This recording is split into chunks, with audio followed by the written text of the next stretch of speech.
Assalamualaikum warahmatullahi wabarakatuh. Perkenalkan, nama saya Yulia Adriani dari SD Negeri 68 Palembang, calon guru penggerak angkatan 10 Kota Palembang.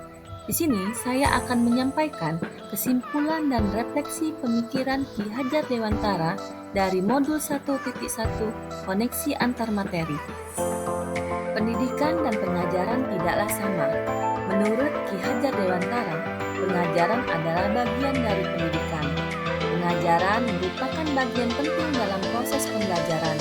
Pengajaran juga merujuk pada aktivitas pendidikan dalam menyampaikan materi pembelajaran kepada para peserta didik. Pendidikan adalah menuntun atau memberikan tuntunan terhadap segala kekuatan kodrat yang dimiliki anak agar ia mencapai keselamatan dan kebahagiaan setinggi-tingginya, baik sebagai manusia maupun sebagai anggota masyarakat. Proses pendidikan inilah yang membebaskan peserta didik dari segala bentuk keterpaksaan dan tekanan. Kesimpulan dan refleksi terhadap pemikiran-pemikiran Ki Hajar Dewantara. Yang pertama, apa yang Anda percaya tentang murid dan pembelajaran di kelas sebelum Anda mempelajari modul 1.1? Sebelum saya mempelajari modul 1.1 sebagai seorang pendidik, saya merasa selama ini belum memberikan apa yang menjadi kebutuhan anak. Selama ini, pembelajaran hanya saya lakukan sebagai transfer ilmu semata, tanpa melihat kodrat alam dan kodrat zaman anak tersebut. Saya juga tidak memperdulikan murid apakah sudah benar-benar paham atau belum pembelajaran pada saat ini. Murid hanya sebagai objek pembelajaran, dan pembelajaran hanya berpusat pada siswa atau yang dikenal dengan teacher center.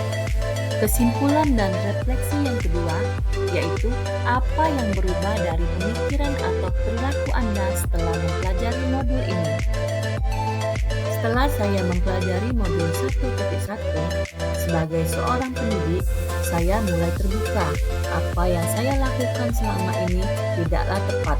Seharusnya proses pembelajaran lebih berpihak kepada murid. Yang saya lakukan, melakukan proses pembelajaran secara menyeluruh dalam segala aspek pembelajaran, mulai dari spiritual, budaya, sosial, kognitif, afektif, dan psikomotor. Kemudian, murid juga sebagai subjek pembelajaran, memberikan ruang murid untuk bebas berekspresi, berkreasi, serta mengemukakan pendapat mereka. Guru juga sebagai fasilitator pembelajar, memberikan kesempatan murid untuk tumbuh sesuai dengan kodratnya.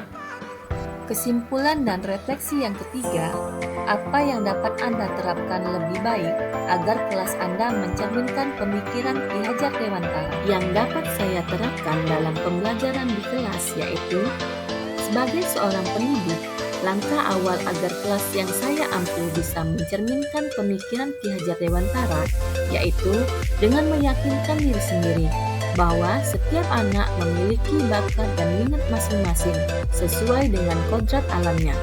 Sebagai pendidik, saya juga menuntun agar mereka dapat berkembang ke arah yang lebih baik dan bisa mengikuti kodrat zamannya. Saya juga merancang pembelajaran yang interaktif dan menyenangkan dengan melibatkan murid sesuai dengan metode student center, menerapkan pembelajaran abad ke-21 di mana berpikir kritis, kreatif, komunikasi, dan kolaborasi. Terima kasih. Salam dan bahagia Bapak Ibu Guru Penggerak.